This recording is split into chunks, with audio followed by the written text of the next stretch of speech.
최근 들어 부쩍 북한의 기습 도발이 잦아졌습니다. 단거리 탄도미사일부터 포사격까지 지속적으로 동서해상에서 도발을 일삼더니 하루 전에도 약 100여 발의 포병 사격을 진행해 긴장 수위를 잔뜩 높여갔습니다. 북한은 우리 군이 매년 실시하는 호국 훈련을 문제 삼고 있습니다만 이러한 도발은 자칫 큰 사고로 이어질 수 있습니다. 왜냐하면 북한군은 한국에 도발했다가 끔찍한 피해를 입었던 경험이 실제로 있는데요. 같은 일이 반복되어서는 안 되겠지만 다시 한번 짚고 넘어가야 할 필요는 있을 것 같습니다. 북한군 29명을 백린탄으로 녹여버린 악마의 부대 이야기 시작하겠습니다.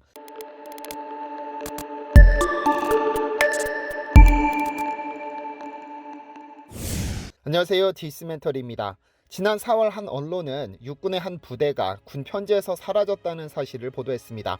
국방부와 육군에 따르면 육군 제3보병사단인 백골부대 예하의 71포병대대가 이름을 바꿔 다른 포병대대로 흡수되면서 사라졌는데, 이 포병대대는 6.25 전쟁 중이던 1952년에 창설됐습니다.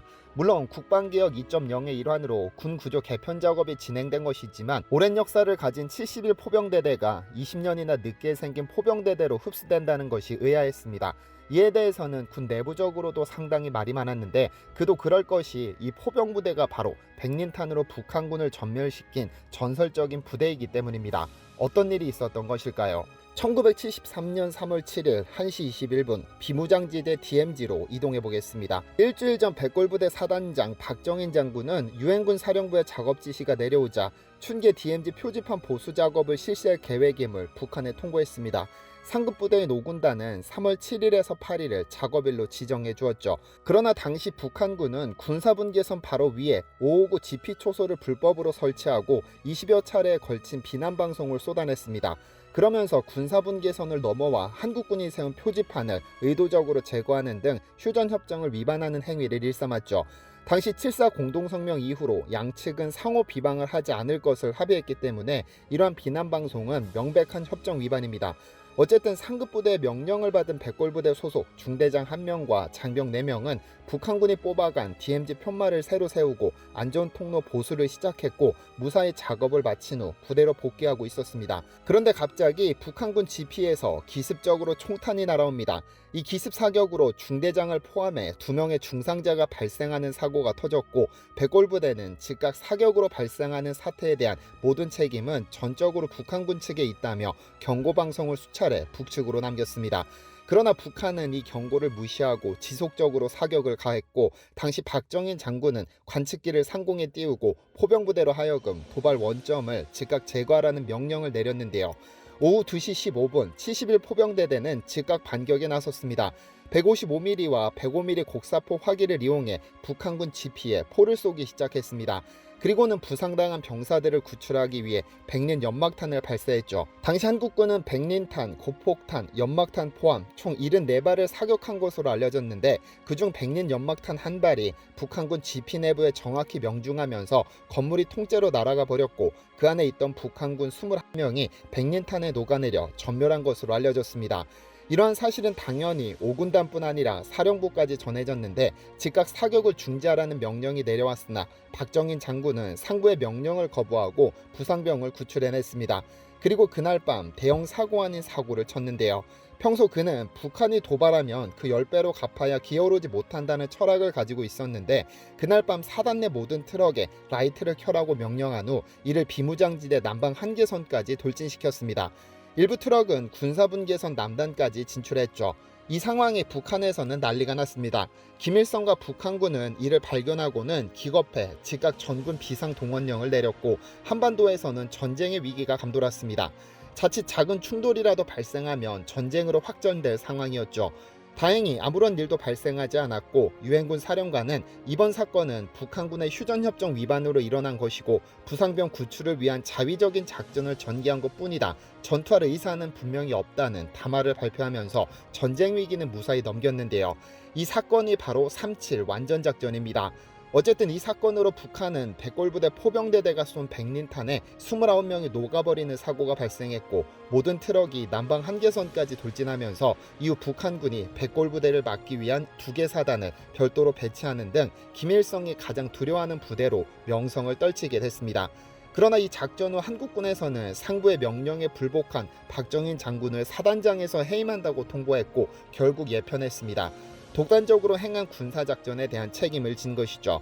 그는 예편 후 쓴 회고록 풍운의 별에서 이 작전은 김일성에게 겁을 주기 위한 것이었다고 쓰면서 자신이 한 행동에 부끄러움이 없다고 밝히기도 했는데요. 그럼 70일 포병부대가 사용했던 백린탄이라는 무기가 도대체 무엇이길래 29명을 녹여버렸다고 표현하는 것일까요? 러시아와 우크라이나 전쟁이 발발하며 이제껏 들어보지 못한 다양한 무기의 이름이 들려오지만 유독 백린탄이라는 무기에 대해 그 사용 여부를 두고 비난이 쏟아집니다.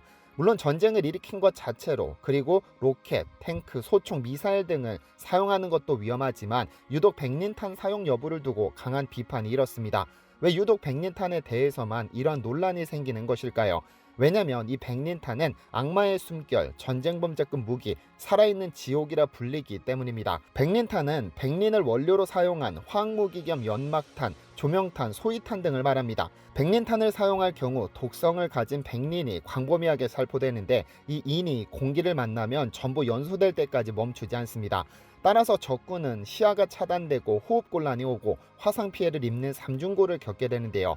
19세기에 최초로 사용된 이후로 1차 세계대전에서는 연막탄의 용도로 사용되던 것이 2차 세계대전부터 백린 소위탄이 개발되면서 베트남 전쟁, 이라크 전쟁, 체첸 전쟁, 우크라이나 전쟁 등에서 사용됐습니다.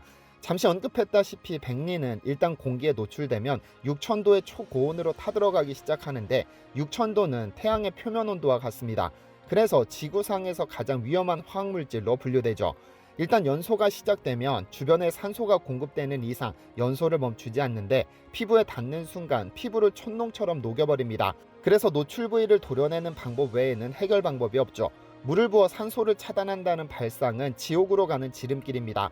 물을 부으면 오히려 물이 100도 끓는 점에 도달해 물로 인한 추가 화상이 발생하므로 백린으로 인한 화상은 그 부위를 도려내는 방법 외에는 없죠. 1949년 체결된 제네바 협약이라는 것이 있습니다. 제네바 협약은 전쟁으로 인한 희생자 보호를 위해 1949년까지 제네바에서 체결된 일련의 국제조약으로 전쟁이나 기타 무력 분쟁이 발생한 경우 민간인, 부상자, 병자, 포로 등을 전쟁의 위험과 재해로부터 보호하고자 만들어졌습니다. 무기의 첨단화가 진행되면서 대인 살상력이 높아지고 그 방법이 더욱 잔인해져 민간인의 피해를 막고 비록 적군이라도 인간적인 대우가 필요하다는 국제적인 합의가 도출되면서 등장했죠.